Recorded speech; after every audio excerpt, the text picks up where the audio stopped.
of the propaganda that we were treated to today. But I want to talk about the future. Chairman Bloom, do you and the board agree with Mr. DeJoy's contemplated elimination of first-class mail currently delivered in 2 days? Is this something that you and the board have discussed? And do you think that this would improve the public's satisfaction with current delivery performance? Congressman, as I said earlier, the plan has not been finalized.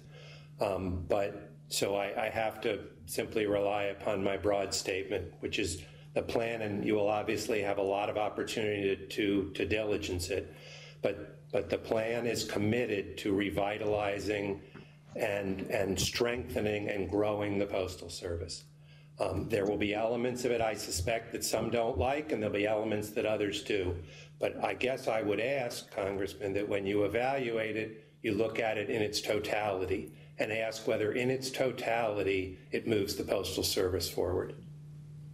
Well, then, Mr. DeJoy, let me come to you. In terms of the totality of this idea, which you seem to have some buy-in from Chairman Bloom about, what is the logic of eliminating first-class service, which generally delivers the mail in roughly 2 days, and moving instead to a 3 to 5 day window? How will that improve the appeal and the resiliency of the post office?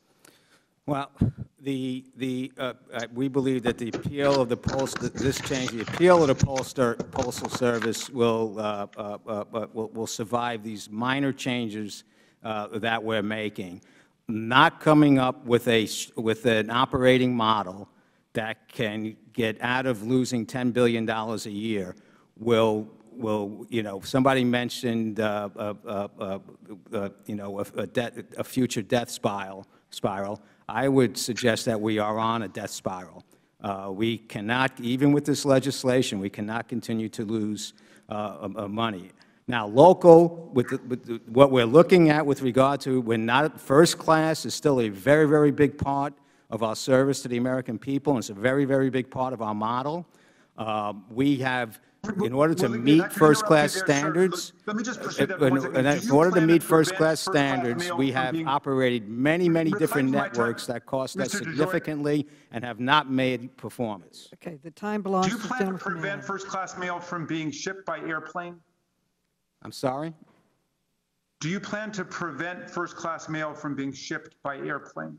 In our strategy, if we, in fact, get the relief that we need in terms of time, we will put more mail on the ground. And I will tell you that a big, big reason for our service performance failures this peak season had to do that our air carriers performed at 50 to 60%.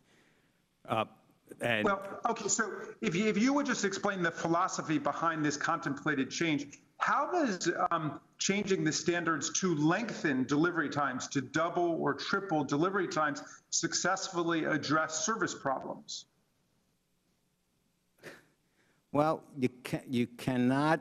When you want me to answer that? I'll talk about mail, for instance. I do. I think America wants to know. We can talk about mail. We can talk about 3 days to get from New York to California. We can talk about that. We can't do that on a truck. And if you look at what happens, right, we take mail, we process it at an originating plant, we load it on a truck, we take it to an air terminal. A terminal handler loads it on a plane. Then we fly it to some other location somewhere around the country to be sorted by somebody else, then to maybe get on another plane to fly to the other location, right, to go to a terminal handling station, to go load it on a truck, to go to an area mail distribution center, to go to a destinating plant, to go to a DDU to get delivered by a carrier, and we got 3 days to do that. And that network, sir, over the last year has been performing at about a 55 to 6 to 70% rate, right? And that is a big, big reason for a lot of our failure, especially through the Christmas holiday. We've had packages, first-class packages, not even in that statistic, being held up at airmail facilities across the country. It is not reliable. It is growing inconsistently reliable.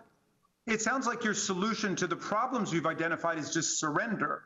You're basically saying, because the mail has been late under your leadership, we're just going to change the standards and build it into the system that it will be late. So the standards have not been met. The 3 to 5 day standards have been running at 80% for years. It's not reliable. You can sit here and think that I'm bringing all this damage to the Postal Service, but as I said earlier, the place was operationally faulty because of lack of investment and lack of ability to move forward, which is what we're trying to do. The gentleman's time has expired. The gentleman from Ohio, Mr. Gibbs, is recognized for 5 minutes. Thank you, Madam Chair. First, I want to try to clear up a little